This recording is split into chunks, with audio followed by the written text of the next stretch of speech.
നമസ്കാരം. പുതിയ വീഡിയോയിലേക്ക് എല്ലാ മാന്യ പ്രേക്ഷകർക്കും സ്വാഗതം.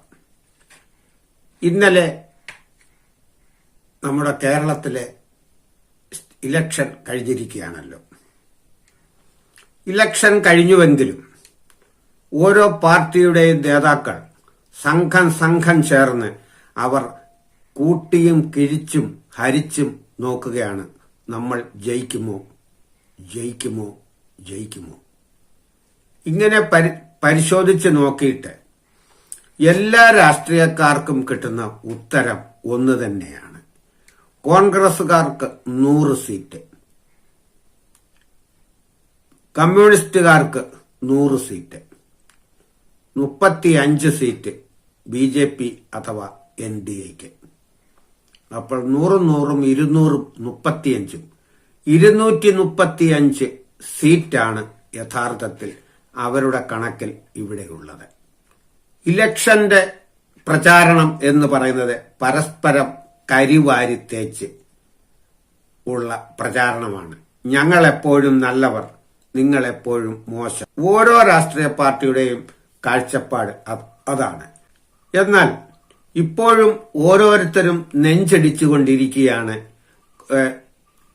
LDFന്റെ നേതാക്കളോട് നിങ്ങൾ ജയിക്കുമോ എന്ന് ചോദിച്ചാൽ എന്ത് സംശയം, ഞങ്ങൾ 100 സീറ്റ് മേടിച്ച് ഞങ്ങൾ ജയിക്കും. UDFന്റെ നേതാക്കളോട് ചോദിച്ചാൽ അവർ പറയും എന്ത് സംശയം, ഞങ്ങൾ 100 സീറ്റ് പിടിക്കും, അതിനധികമായെങ്കിലേ അത്ഭുതമുള്ളൂ. BJPയോട് ചോദിച്ചാൽ കഴിഞ്ഞ കാലങ്ങളിലൊന്നും നടന്നതുപോലെയല്ല, ഞങ്ങൾ 10 മുതൽ 35 സീറ്റ് വരെ പിടിക്കും, ആര് ഭരിക്കണമെന്ന് ഞങ്ങൾ തീരുമാനിക്കും, ആര് ഭരിച്ചാലും അതിന് ഞങ്ങളുടെ കയ്യൊപ്പുണ്ടായിരിക്കും എന്ന് പറയുന്നു. അങ്ങനെ എല്ലാ പാർട്ടിക്കാരും ആത്മവിശ്വാസത്തിലാണ്. ഈ 4-ാം തീയതി വരെ ഈ ആത്മവിശ്വാസം ഇങ്ങനെ തുടർന്നു കൊണ്ടുപോകും. ഞാൻ ഇത്രയും നാളത്തെ എന്റെ ഈ സാമൂഹ്യ പ്രവർത്തനത്തിൽ നിന്നും പത്രപ്രവർത്തനത്തിൽ നിന്നും ഞാൻ മനസ്സിലാക്കിയത് LDF ജയിക്കാനാണ് സാധ്യത. അഥവാ അവർ തോറ്റാൽ 2 കാരണങ്ങൾ കൊണ്ടാണ് അവർ തോൽക്കുന്നത്, അല്ലാതെ മൂന്നാമതൊരു കാരണമില്ല. ഒന്ന്, ശബരിമലയിലെ സ്വർണക്കൊള്ളയെ പ്രതിരോധിക്കാൻ അവർക്ക് കഴിഞ്ഞിട്ടില്ല എന്ന് തന്നെയാണ് ഞാൻ വിശ്വസിക്കുന്നത്. അത്രമേൽ UDFും BJPയും ശബരിമല സ്വർണക്കൊള്ളയെ ഉയർത്തിപ്പിടിക്കുകയും ധാരാളം ആളുകളിലേക്ക് അത് വിശ്വാസം പകർന്നു കൊടുക്കുകയും ചെയ്തിട്ടുണ്ട്. LDF തോറ്റാൽ അതിന്റെ കാരണം നിങ്ങൾക്ക് സ്വർണക്കൊള്ളയെ പ്രതിരോധിക്കാൻ കഴിഞ്ഞില്ല. അതായത് വാസുവിനെയും പത്മകുമാറിനെയും വേണ്ടതുപോലെ നിങ്ങൾക്ക് കൈകാര്യം ചെയ്ത് തള്ളിപ്പറഞ്ഞ് നിങ്ങൾക്ക് ജനങ്ങളുടെ മുമ്പിൽ നിങ്ങളുടെ നിരപരാധിത്വം തെളിയിക്കുവാൻ കഴിഞ്ഞിട്ടില്ല. അതാണ് കാരണം. 2, വീണ ജോർജിനെ UDFുകാർ ഉപരോധിച്ചപ്പോൾ അവർക്കെതിരെ സമരം ചെയ്തു. യഥാർത്ഥത്തിൽ ആ സമരം അനാവശ്യമാണ്. പക്ഷെ അവർ രാഷ്ട്രീയമായിട്ട് അവരെ താറടിക്കുവാൻ വേണ്ടി ചെയ്തതാണ്. ഒരു രോഗിയുടെ വയറ്റിൽ കുരുങ്ങുന്ന കത്രികയും നൂലും ഒന്നും ആരോഗ്യമന്ത്രിയുടെ പരിധിയിലോ പെട്ടതല്ല. പക്ഷെ അവരത് ചെയ്തപ്പോൾ അവർക്ക് അപകടം പറ്റി എന്ന് പറഞ്ഞുകൊണ്ട് അവരെ ആശുപത്രിയിലാക്കിയത് ജനങ്ങളുടെ മുമ്പിൽ നിങ്ങൾ നിന്ദ്യരായി തീർന്നിട്ടുണ്ട്. വീണ ജോർജ് തോറ്റാൽ ഈ ഒറ്റ കാരണമേ ഉള്ളൂ, വേറെ ഒരു കാരണവും വീണ ജോർജിന്റെ മേൽ ആരോപിക്കാനില്ല.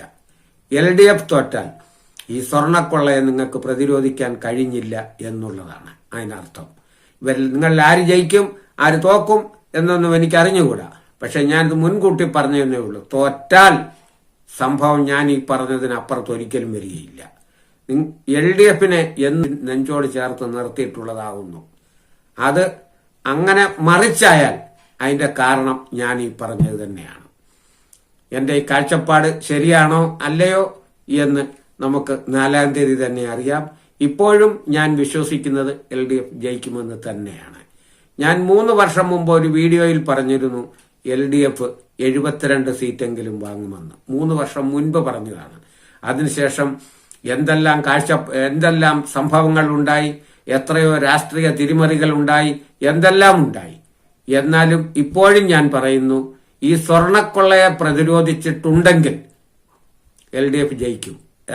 സ്വർണക്കൊള്ളയെ പ്രതിരോധിക്കാൻ കഴിഞ്ഞില്ലെങ്കിൽ LDF തോൽക്കും. മറ്റൊരു കാരണവും LDFന്റെ മേലിൽ ഒരു കുറ്റം പറയുവാൻ ഉണ്ടെന്ന് എനിക്ക് തോന്നുന്നില്ല. ആര് ജയിച്ചാലും ആര് തോറ്റാലും വന്ന് പിന്നീട് നമുക്ക് അത് കാണാം. മറ്റൊരു വീഡിയോയുമായി വീണ്ടും വരുന്നതുവരെ നമസ്കാരം.